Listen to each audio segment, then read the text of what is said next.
हरियाणा के सिरसा गांव में एक ऐसी घटना घटी है जिसने इंसानियत को शर्मसार कर दिया। ग्रेटर नोएडा के सिरसा गांव में विपिन नाम के एक व्यक्ति ने अपनी ही पत्नी के ऊपर पेट्रोल डालकर उसे लाइटर से जला दिया।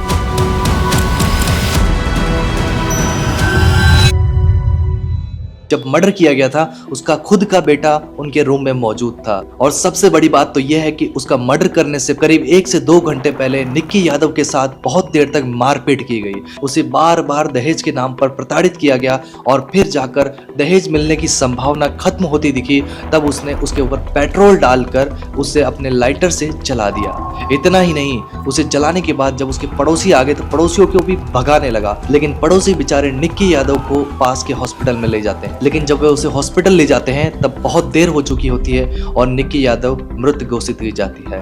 लेकिन सबसे बड़ी बात इस केस में यह हुई कि जब लड़के से पूछा गया तो लड़का एक वीडियो के अंदर बार बार चीख चीख कर ये बताता रहा, पापा ने मम्मा को पेट्रोल डालकर लाइटर से जला दिया।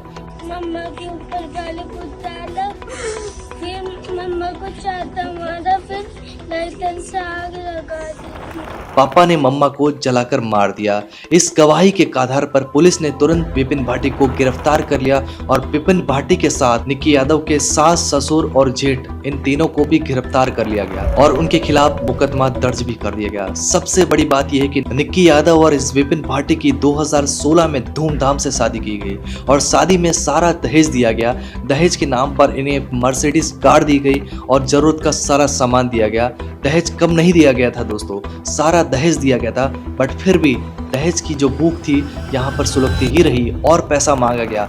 निक्की यादव के फादर ने एक बार उसे बुलेट बाइक भी दी ताकि दहेज की इस मांग को थोड़ा संतुष्ट किया जा सके, लेकिन दहेज के नाम पर 35 लाख रुपए विपिन भाटी ने बार बार निक्की यादव से मांगे। कई बार उसके फादर से भी दहेज के नाम पर 35 लाख रुपए की मांग की गई, लेकिन 35 लाख रुपए कोई मामूली रकम नहीं थी जिसके कारण उसकी मांग को पूरा नहीं किया गया।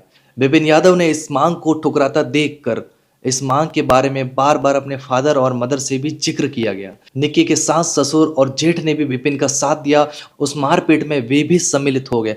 वे लोग उसे प्रताड़ना इतनी ज्यादा देते थे, कई बार तो वो घर से भाग गई थी क्योंकि इस प्रताड़ना से वो छुटकारा पाना चाहती थी। इस विवाद को ज्यादा तूल पकड़ता देख निक्की यादव के फादर ने गांव के पंचों से मिलकर इस बात की सुलह कराई थी। इन दोनों के बीच सुलह हो भी गई थी, लेकिन दहेज की ये मांग खत्म हो ही नहीं रही थी। निक्की यादव के साथ आए दिन मारपीट होती रहती थी। इस मारपीट के अंदर उनके ससुर भी शामिल होते थे, उनकी सास भी शामिल होती थी और कई बार उनके जेठ भी इस मारपीट में शामिल होते थे। लेकिन एक दिन जब उनका लड़का भी रूम में था तब विपिन ने निक्की यादव के ऊपर पेट्रोल डालकर उसे जिंदा मार डाला। और सबसे बड़ी खुशी की बात तो यह है कि 2 दिन हिरासत में रखने के बाद विपिन यादव को एक दूसरे जेल के अंदर ट्रांसफर किया जा रहा था। उस समय विपिन पुलिस की हिरासत से भागने की कोशिश कर रहा था और पुलिस ने विपिन के ऊपर गोली चला दी और विपिन की उसी टाइम पर मौत हो गई।